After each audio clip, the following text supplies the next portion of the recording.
What is up, fellow dropouts? Welcome back to the show. It is Andy and Cole here with you as always. What's up, Cole? What's up, Andy? How you doing? I'm good, man. I'm good. How are you? Good. Really good. Really good. Oh, really good. Okay. Nice. So we're doing something different for this episode because we finished our last one when we did Prey, and we were like, are there any cool new movies out that don't suck? And the answer was no. So here we are. We're doing a new series. This is our second series now on the podcast, and it's going to be called From the Vault. Woo! From the Vault. Basically, we're just going to be revisiting classics, and I feel like this is a great episode to do it because we were talking a little bit about the original Predator, which is obviously from the 80s, and so I feel like it's a decent segue into a real classic film that we're reviewing today. But first, let's do our weekly shoutouts. Yes. Which, Cole, you're going to have to do this episode because I'm actually off social media.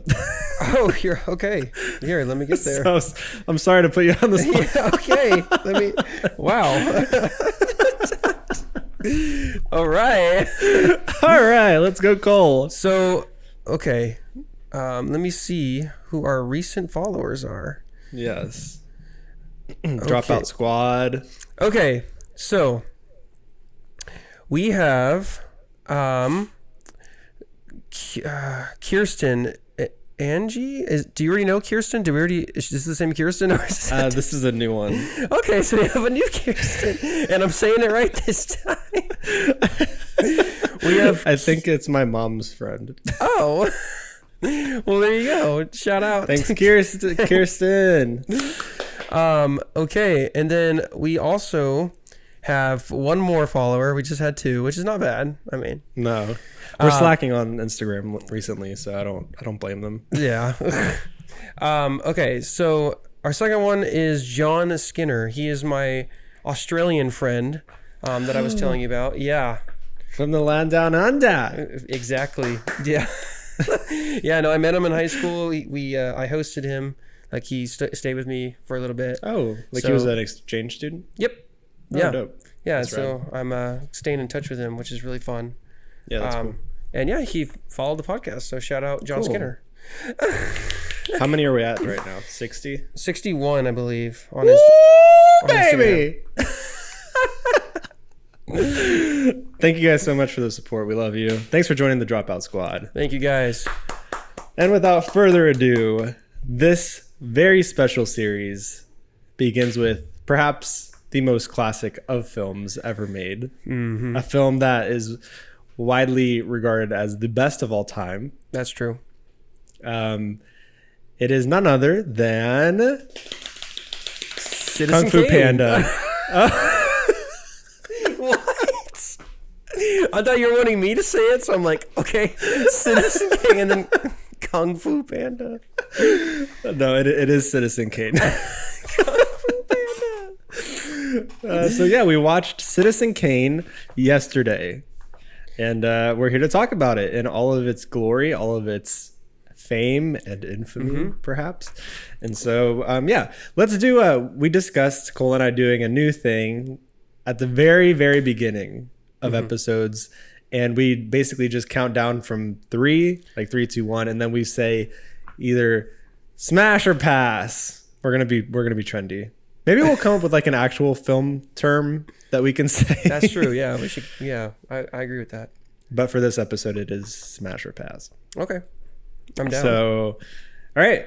And without further ado, ready? Okay. 3, 2, 1. Smash. Yeah. I knew you were going to say smash. Hulk smash. A Hulk smash into space. Okay. So we both liked it. Oh, yeah. Obviously. Yeah, of course. Had you seen it? You hadn't seen it. So I knew a little bit about it in film school because in film school they were like obsessed with it. So they, showed it. They showed it everywhere, but no, I didn't watch it. Yeah. I watched it in one class, but I fell asleep like at the very beginning. Oh. So I didn't even like watch the whole thing. So yeah, I'm glad I got to revisit it. And yeah. No, it's really fun to watch. Oh, bless you. I'm sorry. Bless you. Pass. Excuse me. Pass. Pass. No, it's really fun to watch older movies like this. So I'm glad we did it because, there's a lot of older movies that are still really, enjoyable to this day. So, and this is one of them. Yeah. It was interesting because like in the last one where we were talking about the original Predator, I said some things about older movies that I look back on and I'm like, was that like actually accurate? But basically I said that some older movies, they feel like very period specific. And so it's hard to kind of look at them in a modern way. And I do feel that way kind of about like some of those older action movies for sure. And while they're kind of goofy, they still have like a lot of charm that makes them good. But there are some films, regardless of how old they are, that are just like very purely works of art. And I feel like this movie falls into that category where, and no matter when you watch this, it still feels like a fantastic film. Yeah. So, and I think what also makes movies like Citizen Kane stand out for the test of time is that they're remembered for so long because of the new implements it created, like for the genre and for like the time. So like, for example, one of the reasons why this movie is so popular is because it was like one of the first movies ever to like use new camera tricks and do interesting things like that. And Orson Welles really kind of took the next step in terms of directing and filmmaking. Yeah. And one of the most common use example is there's a shot where there's a window and you see a person outside playing and they're in focus and everyone in front of you is still in focus. Yeah. So that's another good example of how he kind of like changed the industry a little bit of filmmaking. So I mean that's another reason why the movie's so popular is because of just all the groundbreaking stuff. Groundbreaking stuff that's still done like today. It's not like it was groundbreaking then and it kind of like got left in the wind. It's like still relevant. It set the seeds. Yeah. Yeah. I feel like I was telling my parents, I felt like you could, so this movie's in 4:3, the aspect ratio. I feel like if you made this movie 16:9, like widescreen format, and you made it color, it would feel like it's from like the 90s. Like I think it feels that modern in terms of its cinematography and whatnot. But yeah, the deep focus, it's interesting to talk about the deep focus that he implements because I feel like nowadays it's the exact opposite. Like everything's really shallow depth of focus. That's like what people think is like cinematic. And that's the reason why all these YouTube videos are like all about blurry backgrounds and whatnot, because that's what people equate with, like cinematic filmmaking. And that's what we do. That's what we do. And here it is, like, here it is. Like, here it is. Look it.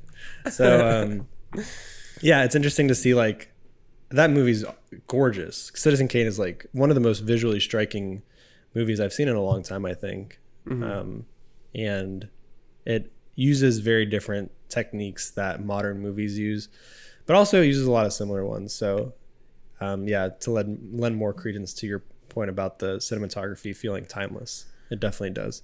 Yeah. But let's do you know kind of like contextually what's going on in this era of the world? Because this movie was made in the 40s, so 1940 something. I think it was 1941, so we literally just went to war, I'm pretty sure. So this movie was made during war. The US was not involved yet. I'm pretty sure Pearl Harbor was bombed in 1941 in December or September. It was one of those 2 months. Wow. And so I don't know what month this movie came out, but we got into war this year. So not this year, that year. Yeah. So before that, we were just kind of coming out of I guess we were still kind of in the Depression. And what's kind of funny about this movie too is they kind of bring up all that history as well. The movie just kind of sets you up in the era, actually. It really does. Because at the beginning of the movie, it just kind of shows you Kane's life, and it's really not that different from the actual time itself. The Depression was just going on, and then war started in Europe in 1939, and then 40 and 41 is when we got involved. So I mean, this movie is kind of up to date with the times as well. So you really don't even need to know what was going on at that time. The movie kind of tells you. Yeah, it does. This movie specifically, though, is kind of. This movie was like a big deal at the time. It's kind of like a semi-biographical movie about a specific person, which, you know, their name is not the main. It's about the main character. The main character's name is not the same name as who this movie's like pretty much about. I don't know if you know this, but it's about a guy named William Randolph Hearst, who is like one of the most powerful people in the United States. He owned a lot of printing presses and like newspaper presses, and so this movie is like kind of literally about his life. I don't know if we've heard of like Hearst Castle in California, and whatnot, but that's like, you know, like Xanadu was another one. That one was in was that like in New York or something? But anyways, it was about like a real person. Okay. And so much so that the guy that this movie's kind of about like tried to shut down the production of this movie when he found out really what it was being made about. But yeah, it was, so the person who it's based off of is like a real person from that era. Okay. So, and it caused a lot of like commotion about it. So I don't know that. Yeah. That's it was a very political movie at the time, like extremely political. Something I noticed in this film was that they were really going into politics. Like, you know, there was a lot of like presidential politics as well. And it kind of made me think about like Herbert Hoover at the time, because Herbert Hoover was the president in the 30s and he was really hated. There was, I don't know if you know this, but because there was so much poverty and, you know, it was a Great Depression, there was towns called Herbertvilles or Hoovervilles, something like that. And there were literally like poverty towns named after the president, because the president was kind of just like, oh, you can pull your bootstraps up, you can do this. Like, even though we're in the middle of an economic failure, you can still do this. So I kind of feel like this movie was really hitting home on the fact that presidents aren't really the best. Because, you know, there's Kane trying to run for president, and he's, you know, the guy he's going against is like really shady, and they were just making it a big deal. Like Kane's like, oh, the politics, it's really shady and all that stuff. So I don't know. That's interesting because it's 1941 and they're like, and we're still saying that stuff today. So that's why I'm like making that point. Yeah, I think a lot of the sentiments in this movie are very relevant even all these years later. So I agree with that 100%. I don't really know where to start when we're talking about this movie, because I feel like there's just so much to discuss. Well, what did you like? What did you find enjoyable about it? So the biggest thing for me that I loved was the structure. Like I absolutely loved the fact that this movie was kind of like not third person. What's the way you tell a story where you're like a narrative, kind of like you're telling backwards? Like, hang on, give me 1 sec. I'm sorry. Okay. Yeah. So it's like a framed story is what this is called. Yeah. It's like it's not happening in live time, but we're like watching it as it already happened, and we have kind of like a main character that's just like interviewing people. Yep. And I just thought that was really cool because I agree. 100%. They made all the actors like dress old and young, and you saw the story from different perspectives, and that was really interesting. Yep. Again, like that was another thing about this movie that was so praised, is like this is kind of groundbreaking in terms of just directing. Like Orson Welles took the structure of a film and said, you know what, let's tell it this way. Let's have a guy interview all these different people, and let's have like the people get invested because they want to find out what Rosebud meant. Yeah. And we'll do that by interviewing all these people at different timelines. Like when this guy's old, when this guy's young, like that was just so cool. Yeah.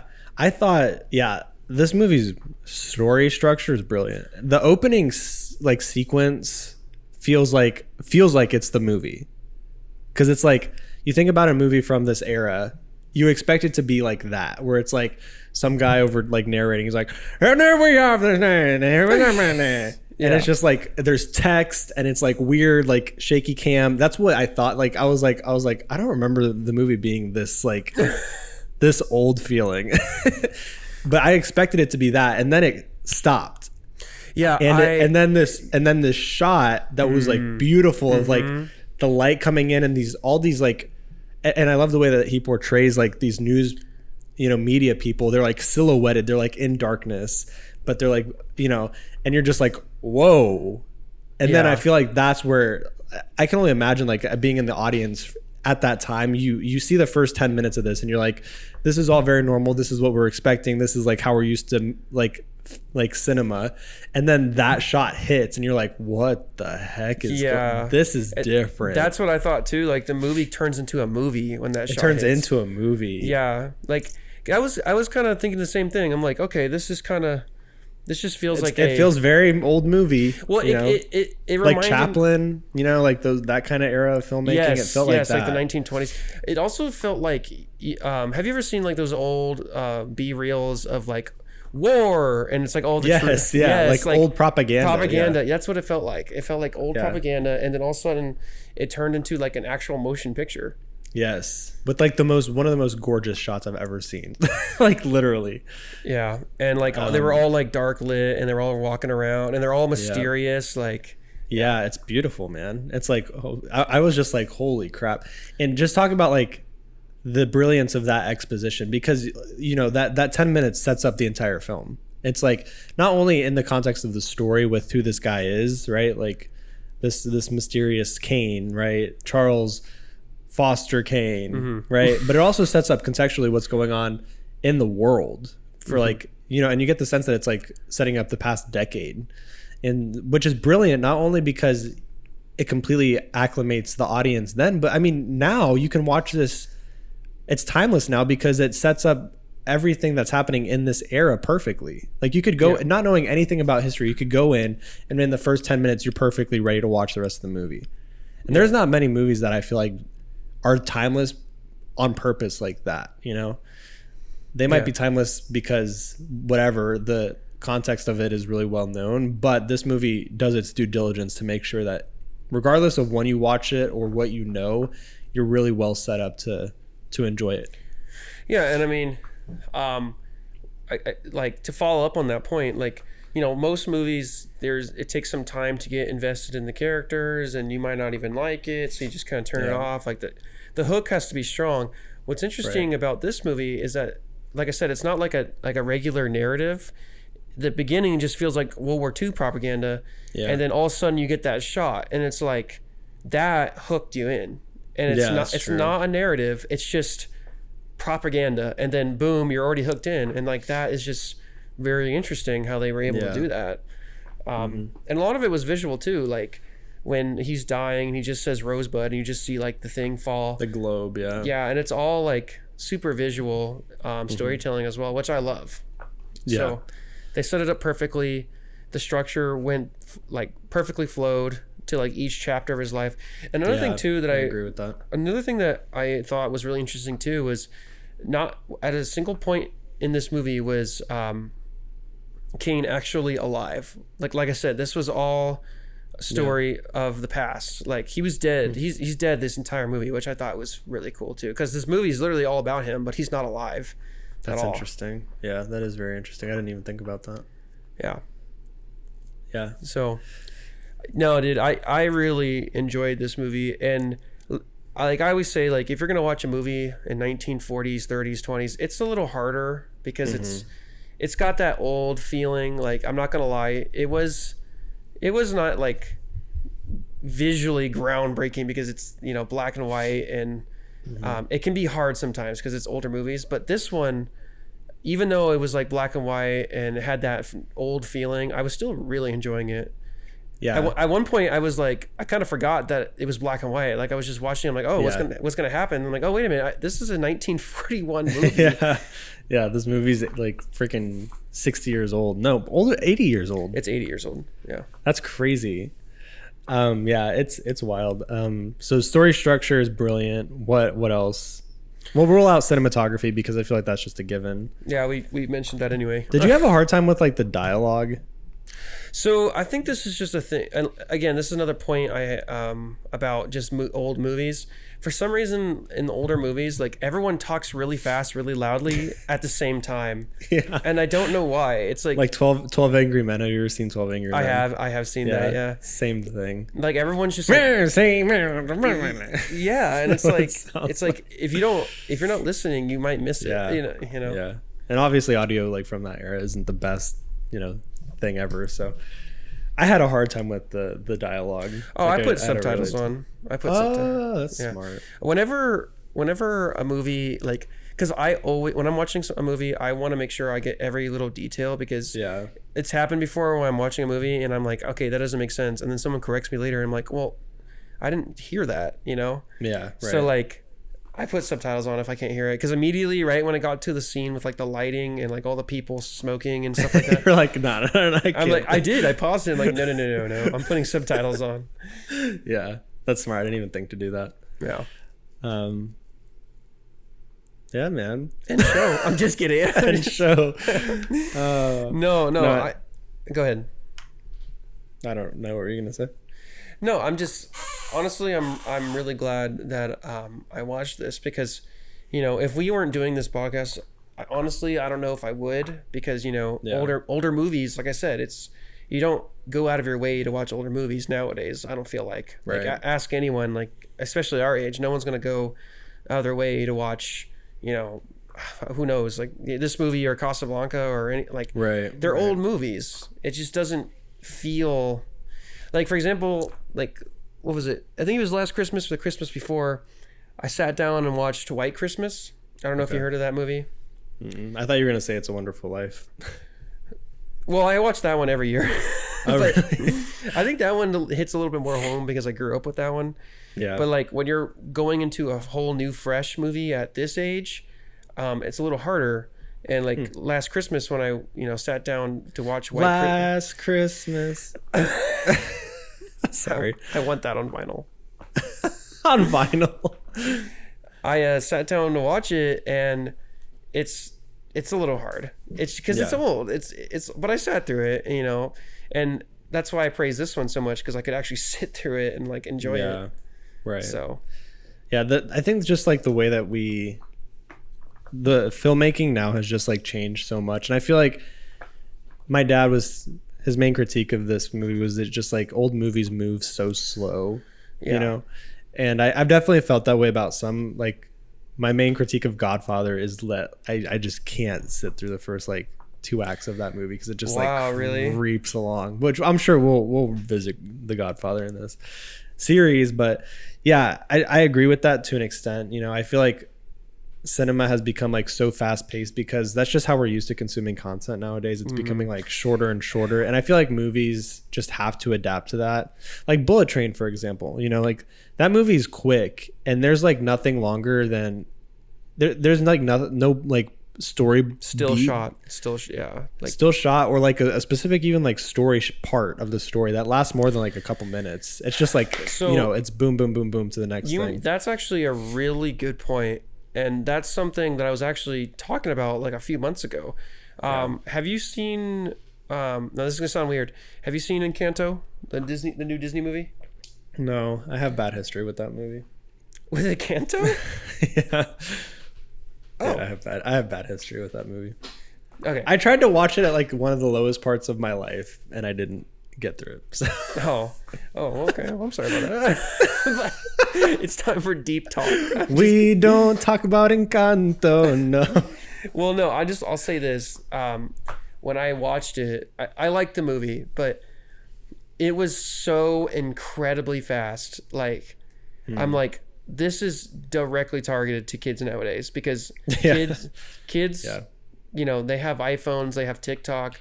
They're not gonna sit down and watch, a slower movie. They're gonna sit down and watch Encanto, where everything is so freaking fast. It got to the point where I'm like, literally, like, okay, I need to take a break from watching this thing, because it's so quick. Like the characters move so fast, the shots move so fast. So that's a really good point. I feel like nowadays movies are trying to adapt to the attention span of our youth. They have to. I mean, they have to. And so, like, I guess that I guess you kind of answered my own point. Like, maybe that's why it's harder to watch older movies, because it's just so slow. Yeah. But I didn't really feel that way about this movie. I thought this movie felt like it was, which is interesting. And I want to bring this up because people forget that old movies were shot on like legit, like literal film, you know, which, you know, we experience this as we're shooting these episodes where we have record limits on our digital cameras, right? Oh, but God, yeah. in the day, man, like a reel of film only lasted like 10, 15 minutes. You know, like a whole reel, like we're talking like a whole giant thing lasted 10 minutes of shooting. And so I feel like they had to be quicker back then with scenes and stuff. So it's interesting that it's only gotten more quick with digital and no record limits and basically unlimited recording, you know. We're getting even more faster, even though we have no physical limitations. Now it's all physiological and psychological limitations now. But Yeah. also on the point of like shooting on film, I was really impressed with how long the takes were in this movie. Did you at all get that? There were some scenes that were long, dude, like 5 minutes without cutting. See, I didn't notice that. I was just kind of like amazed by the like filmmaking, like the directing and cinematography. I didn't notice about how long the shots were, but that's interesting that you noticed that. The one in particular where he's like a little boy in the front yard playing, that shot starts like through the window, it backs all the way up, and they have like a full discussion, and then it goes all the way back and outside. That's all one shot. They didn't cut a single time in that sequence. In focus. All in focus. That's incredibly hard for 1941.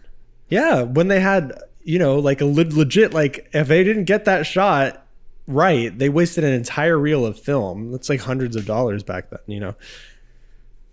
That's insane. I thought that was ridiculous. I was watching that. I was like, they haven't cut this. Like it hasn't cut at all. So, anyways, I thought that was wild. That is wild. But yeah, no, that's the origin of long takes and one takes and oneers. Is it really? Probably. I don't know. Definitely like probably the best implementation of long shots that they had seen in cinema up to then. Yeah, that's a really good point, actually. I didn't even think about that. Like, yeah, again, I was blown away. Another thing about this movie that just stands the test of time, like so many groundbreaking rules. Because I mean, now you fast forward, you know, to 2019 or so. When did 1917 come out?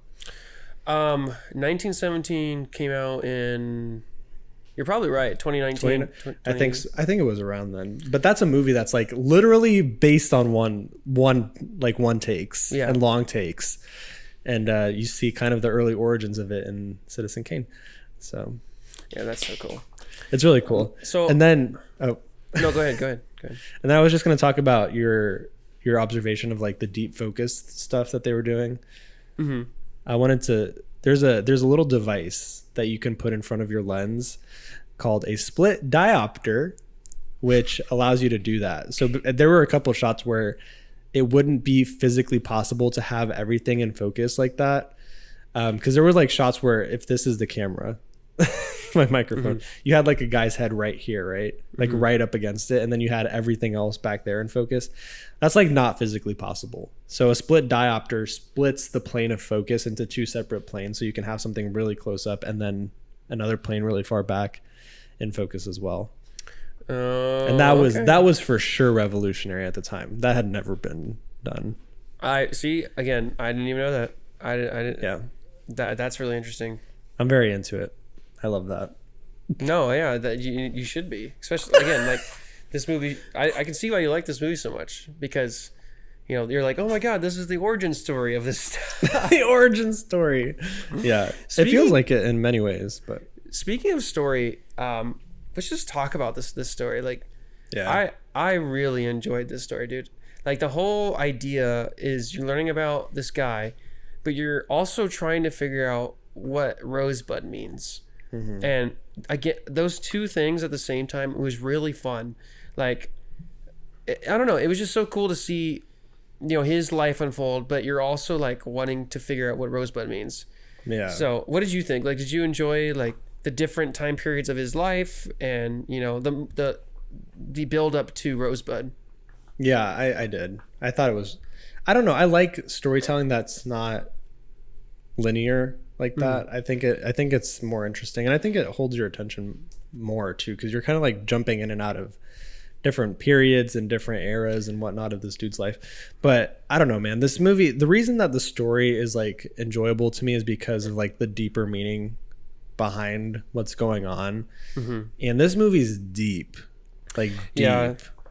Like I couldn't, I was talking to my parents about it. My mom was like, I don't like any of the characters. The characters aren't like likable, like none of them. And I was like, I don't think that that's on accident, and I want to talk about the deeper like what conversation going on with this movie, what Rosebud means and all that, like the whole reason that they're on the hunt for what his last words meant was because they didn't feel like what they were showing in that little news thing did his life justice. It didn't tell them enough about who he was as a person.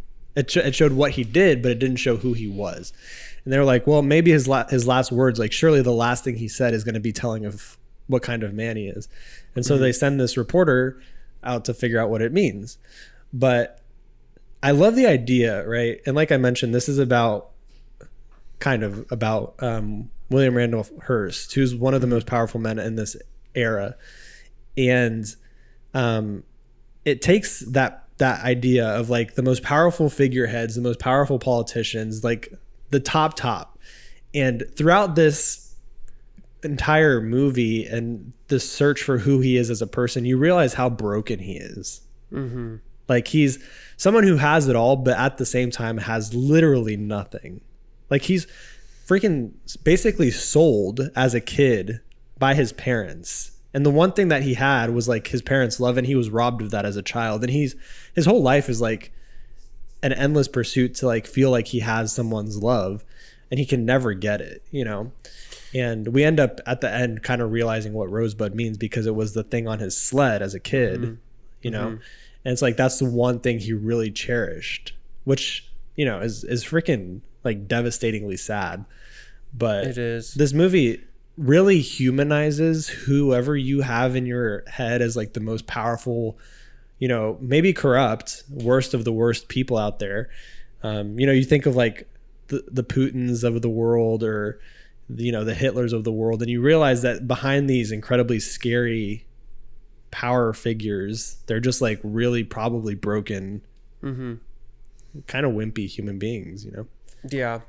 There's always a backstory to why people do the things they do. Right. And,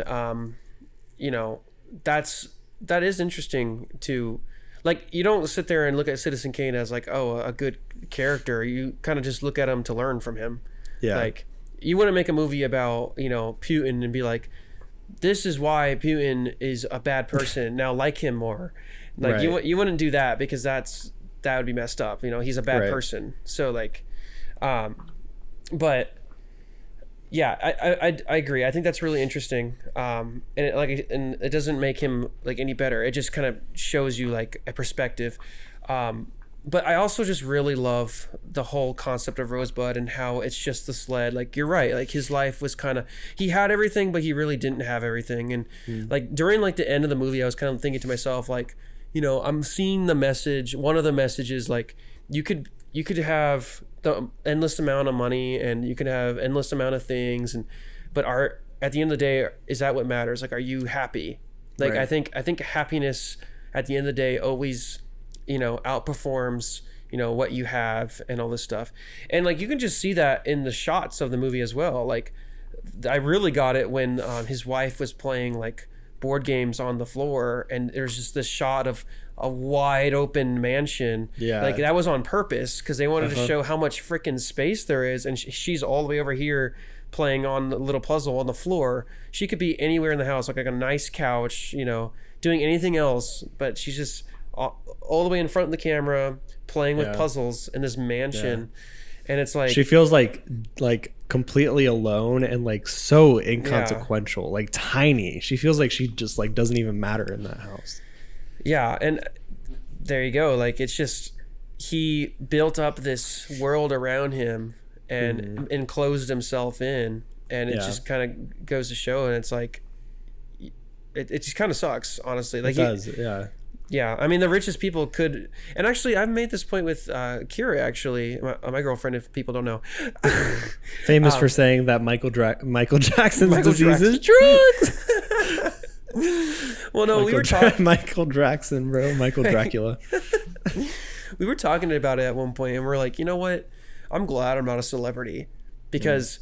There's been so many stories about how celebrities wish they could just be normal people and have normal lives, and like there's a lot of like stuff you don't know about celebrities and what they go through, and you get that sense with this movie as well. Like, he is kind of like not like a celebrity, but he is like a really powerful person and known throughout the world or whatever. Not the world, but like, you know what I mean. Right. So yeah, I mean, it's another take on that as well. Not just like bad leaders, but also celebrities too. But what's interesting is I don't think that he's glorifying those types of people. Because, I mean, you like the way that we're talking about it, it could sound like we're trying to be empathetic towards people like that. That's but what I was trying to say. I don't get that that's what he was intending to do. I almost took it as kind of like a don't be scared of the boogeyman kind of vibe. Like, these people that you build up in your head as like untouchable are really just like you should feel like pity towards them kind of thing. That's kind of how I took it. Like, he was like almost castrating the quintessential idea of like the big top dogs, you know, and kind of just being like, no, they're just sad, broken people. They're people too. Like, yeah, they're not that different from you. They just hold like a facade, and then it's a compensation, you know. Yeah, like, but behind closed doors, you don't know who they are. Yep. But there's a line that a character makes. I think it's the reporter, actually. He kind of makes a line. He's like, I kind of do feel sorry for Mr. Kane or something like that. Yeah. And the only reason why I kind of agree with him about that is because Mr. Kane or Kane is not really like, you know, a Putin or a evil person like that. He's just kind of like I didn't really get the vibe that he was a bad guy. He just started kind of doing bad things towards the end of the movie since his life was falling apart. But like at the beginning of the movie and up to that point, he seemed like a nice guy that was just had everything he wanted. So I did kind of feel a little bad for him as well, like the reporter said, because he's not. Yeah. This kind of just happened to him. Like, it was unfortunate that how his life went. Right. So I kind of did empathize in that regards with Kane and just Kane. But but it's like, you know, there's so many people in the world that make really fulfilling lives with the circumstances that they're given, and it makes you question why people that are given everything don't do the same, you know. Yeah. Because there are people that have like legitimately grown up with nothing, but they've been kind of taught the good morals that ground people, and that kind of keeps them grounded in the real world when they, you know, reach that incredible level of success. But these people that don't have that, they tend to kind of never, they can never really learn it. So and I kind of got that feeling too throughout the whole movie. Like, Kane kind of felt like the same person for each era of his life. He didn't seem like he changed at all, and I mean, why would he has everything he needs. Like, what does he need to change, you know? Like, and that's why I feel like it was easy for him to kind of move on to another wife, because I don't know, it just, to me, just threw his marriage and his family away because he wanted to basically just like get the best of that politician, the governor. You know, the governor gave him like an ultimatum. He was like, basically, if you don't throw the election, because he thought he was going to win, I'm going to report this affair that you've had on every paper except yours. And he was like, okay. And he just threw away his whole family, you know? Yeah. And even his lover was like, no, think about your son. And he was just like, nope. You know, like... Yeah.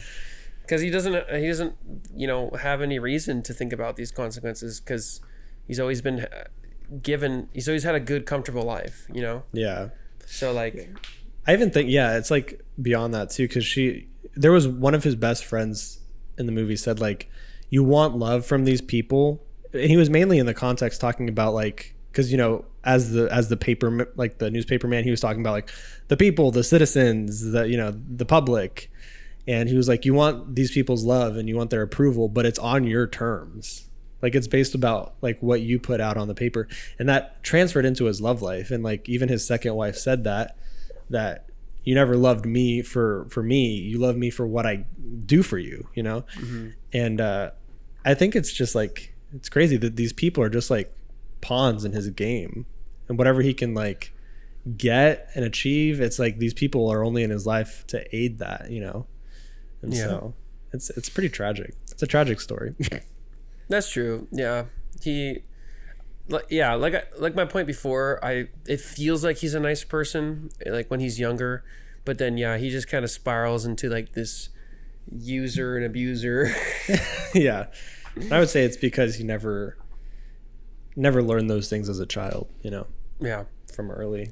He was just So it's interesting. And I thought that the last scene was like beautiful way to wrap it up, because basically the whole movie ends with the reporter deciding that Rosebud means nothing, and he's walking away and he's like, it was silly to think that his last words would tell anything about who he was, like as if a whole man's life could be summed up in one word. That's stupid. It doesn't matter. It was just one word that he said. But ironically, that literally was the one word that perfectly described who he was, because he always wanted that one thing that he could never have, and the one thing that was taken from him as a child, and that was just like genuine love that wasn't based on anything but love. And so I thought that was just like, it made me sad. Yeah, and then it's just burning away. It's burning, and I almost I'll save it for theory time. Okay, yeah, I'll save it for theory time. So no, and that's, you just reminded me, like at the end there, again, there's like another shot where they got all his stuff around, and it's like all this stuff in the end is meaningless. Like this comes back to the point like where you can have all these things and it doesn't matter in the end. But happiness is what matters. But like, he's got all this stuff and they're like, oh, we'll sell that, we'll sell this. and then later you see like the camera just like goes all over this stuff, and then it gets to like this shot where the sled is. Yeah. And they're just throwing stuff away at this point. Like even some stuff doesn't have value. So it's just like, it is sad. Yeah, it really is sad. Yep. It's a sad message, but it's a really enjoyable movie, I would say. It's really powerful. It really is. Because like you have movies that are like sad, and it's just kind of hard to sit through because it's sad, Marley and Me. I was gonna say Marley and Me, but that felt like a little cliche. I'm not gonna lie. The movie's brutal. It is. I can't watch that movie. Yeah. I watched it once. And I'm like, I'm done. Never again. God. Yeah, I agree. I would definitely watch this movie again. Yeah. Yeah, I would too. Maybe like, years from now when I'm like, I have it fresh in my mind. But yeah, I would totally sit down and watch this again. I feel like this is the kind of movie I could sit down and watch and take something new away from it every single time. Whether it's like a technical thing that they're doing with like the camera or a storytelling device or whatever. There's something that I could take away from this movie, I think, every time I watch it. Oh, yeah. And which I think that just adds to its classicness. Oh, yeah. So, yeah. So, let me ask you this. What is your official rating? Ooh, okay.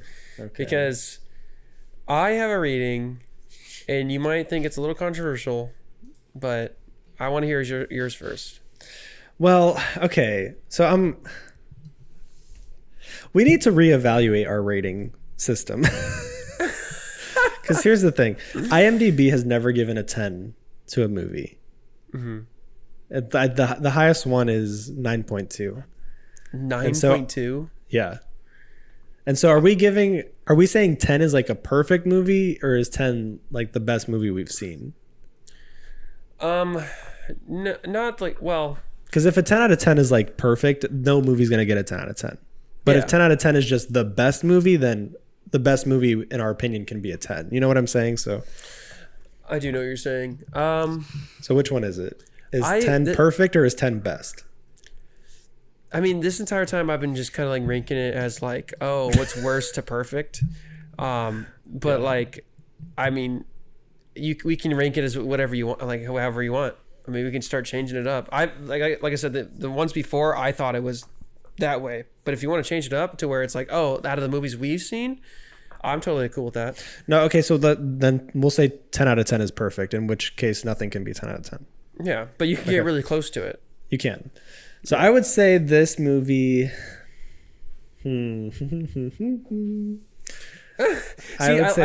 like doing this way because if you do like out of the movies you've seen, it's a little easier, I feel like. It can be skewed, yeah. Yeah. I would say this movie's like 8.8. Really? Yeah. Okay. I think there's a couple things that kind of hurt this movie. I think one of them is the dialogue. No, I take that back. I think the biggest thing that hurts this movie is the subject matter. Because I think it's just like... The subject matter? Yeah. Like that it's about newspaper and politics and power. It's like, it's kind of hard to wrap your head around that kind of stuff. You know, especially like today, because newspaper isn't even a prevalent thing anymore. So I think the subject matter hurts this. I think if it was about like a president, you know, it would be a lot easier to just kind of like latch onto and be like really invested in it. But this movie tackles like the show business with like opera. It tackles the newspaper, like media industry, political. There's a lot of like high level stuff that I think if you're not like really paying attention, you don't appreciate it. And so okay, so I mean I don't think your point is wrong. I don't see that. I think it you know flowed perfectly fine with everything. Yeah. So I can see where you're coming from. I actually don't think that. I think it, you know, it kind of balanced because like, you know, from the beginning of his life, he went straight into newspapers. So you kind of had that build up, but he also, a little bit of politics was sprinkled in as well. And then when it finally got to politics, you're like, oh, okay. And then, yeah, I'm not saying it didn't like flow well and it didn't belong. I'm just saying if you're not like smart or you're not familiar with these things, it's going to be really hard for you to understand. I see what you're saying. Yeah, like if you're just like an average Joe. Oh, okay. That also doesn't like movies, and you watch this, you're probably gonna hate this movie. You know what I mean? So you're looking at it from perspective of like some random guy from 2022, like our age. Okay. Yeah. Or just even in general, like you know, like God bless my mom, I love her, but she's like not the most, you know, aware of like politics and those kinds of like those industries are really complex. Is all I'm saying. And so if you're not like really understanding of those things already, you're just like really not going to appreciate what's happening in the film as much. No, that's actually a good point. I see what you're saying now. So I actually give this movie a solid 9. Yeah. Like I thought it was going to be controversial because I thought that was too low. I thought you were going to say higher. No. No, I gave it a 9 because for 1941 I really enjoyed it, and I love the groundbreaking stuff. I love the story and how it was told, and I really do think it's deserving of its title. I don't think it's anything more than a 9 though, like you said, because again, it's an older movie, and I just think there are movies that have the same concept, like this kind of style, that with modern technology. So obviously, I mean, that should make it better, right? I mean, because it's made better. Right. So, I gave it a 9, and I don't think it, I mean, I can see like 8.8, 8.9, like that's fine. Yeah, but that's where it falls for me. Anywhere between like high 8s to 9 is where I think it fits. Yeah, I don't think 8.5 and lower is too low. Yeah, and it's not 9 and up. It's just 9 for me. Yeah, for me, for sure. So that's cool. We kind of had the same little opinion about this movie, unlike last time. last time we were Praise duking it out. Sucks. Wrong. No, I'm just kidding. Let's get back into it right now. Well, yeah, that's that. Should we do our segments? Yes. Fact or cap? Welcome to Fact or Cap. We should okay. First one. This movie, despite its critical acclaim, was a box office flop. Fact or cap? So, It's a Wonderful Life was a box office flop, and that's like a classic. So I'm gonna say fact. Wow, it is fact. There you go. There you go. At the 1941 Academy Awards, the film was booed every time one of its 9 nominations was announced.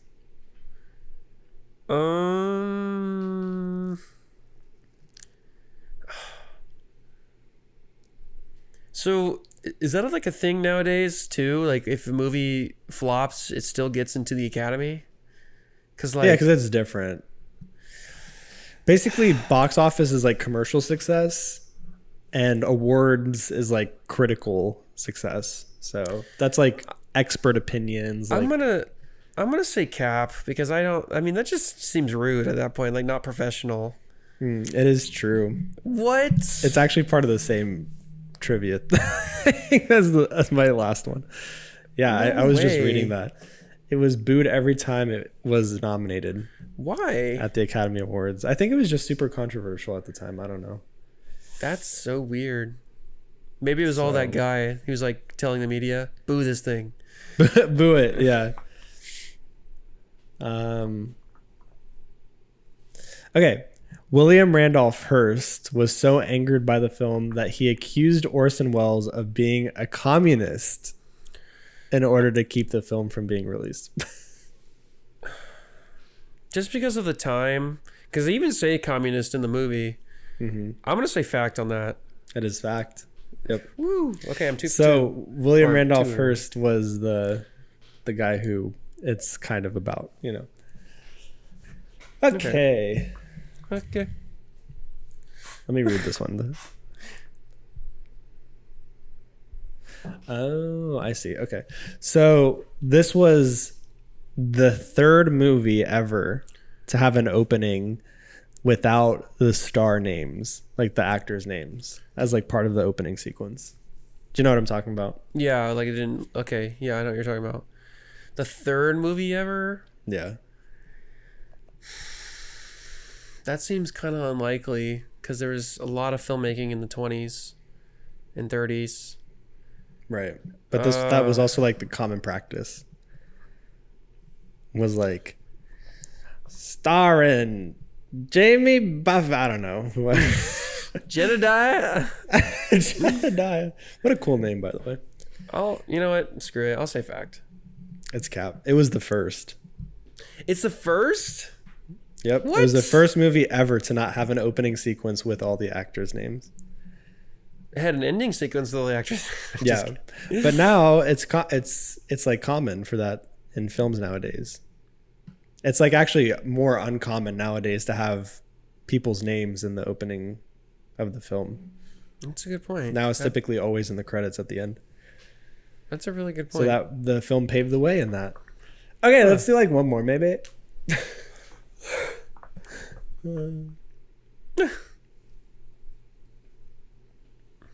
I don't know. Ba-ba-da-da. Wow. To this day, the original negatives for the film are preserved. Fact. Cap. God dang it. They were burned in a fire in the 70s. Jesus. Why? Like an accidental fire. Like an accident. I thought like the great grandson of Randall was like, brr. Randall. It sounds like Monsters Inc. Randall. Okay. Let's conclude. What was your score? 9. No. Oh. Your score in Factor Cap. How many did you get right? I think I got 2 right and like 3 wrong. Give it up for Cole. Let us know how many you got in the comments. Boo. Boo. Okay. I couldn't find anything memeable about this movie, dude. It was so. It was no memeable moments today. I couldn't find anything, dude. It was just. I was not focused on that. I was focused on the movie. I was just like, this movie's. It was just too serious. I just forgot about it. I was like, oh my god, memeable moments. Whoops. I have a memeable moment. Okay. I forget where it was in the movie and what they were talking about, but he was like, "Are you accusing me of being a banana?" And the guy was like, "Yes." I thought that was funny. Do you remember that? Do you remember that? I thought that was a line where he's like, "You're a communist." No, he was like accusing him of something. He was like, "You're a cotton-headed something other." I don't know. And the guy was like, "Yeah." Yes, I am. Anyways. That's funny. Memeable moments. Andy, take over. Yeah, you kind of took this one over. Theory time. I'll take this one over. I'm just kidding. Bruh. Go ahead. I think this is a theory that I developed, all original, a la Andy. Do you think Rosebud was such a big deal for him because he lost it in all of his stuff? Okay. So, let me backtrack for a second. When was that massive? Let me backtrack for a second. Memeable moments. I got a meme. I got a meme. What was the when was the house, the mansion that all this shit was in? When was that made? Like in real life? Yeah. Well, in his timeline. Like, how old was he when that was? Because like, he would have to know about it because it would have to somehow get to his mansion, right? Like, when did he have his mansion? When he was young or when he was? No, he built it in like the later. I think like in his second marriage.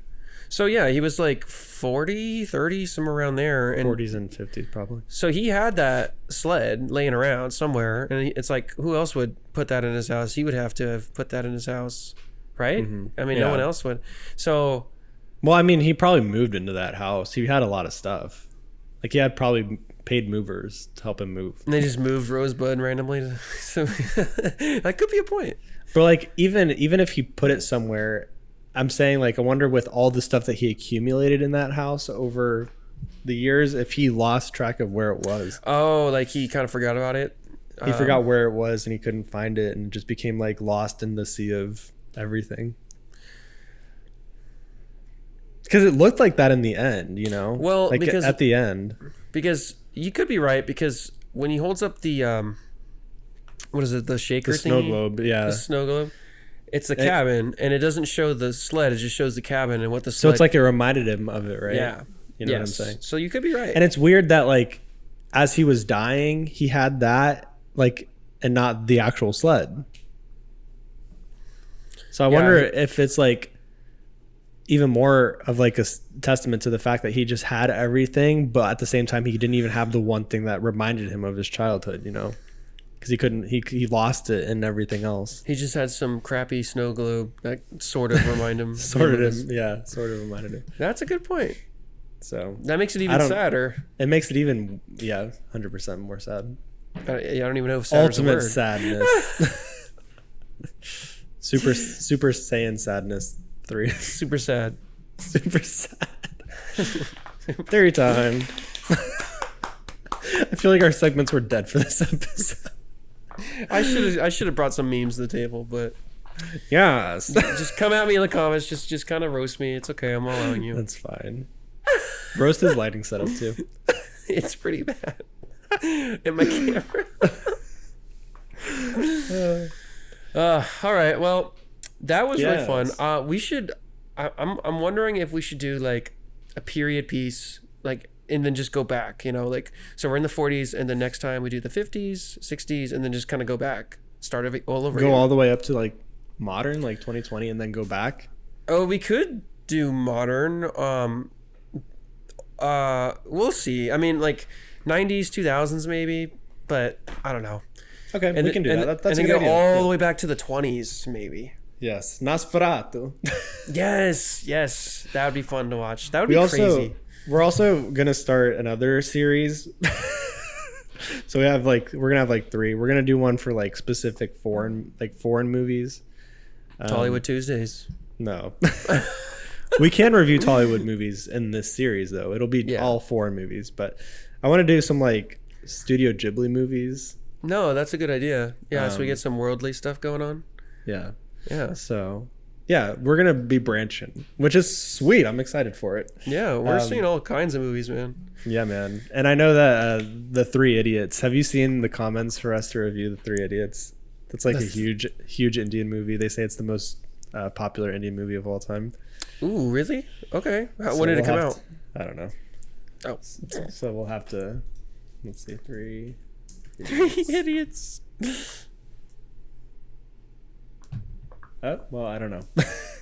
Anyways, this was fun. I loved the movie. I think it deserves its praise.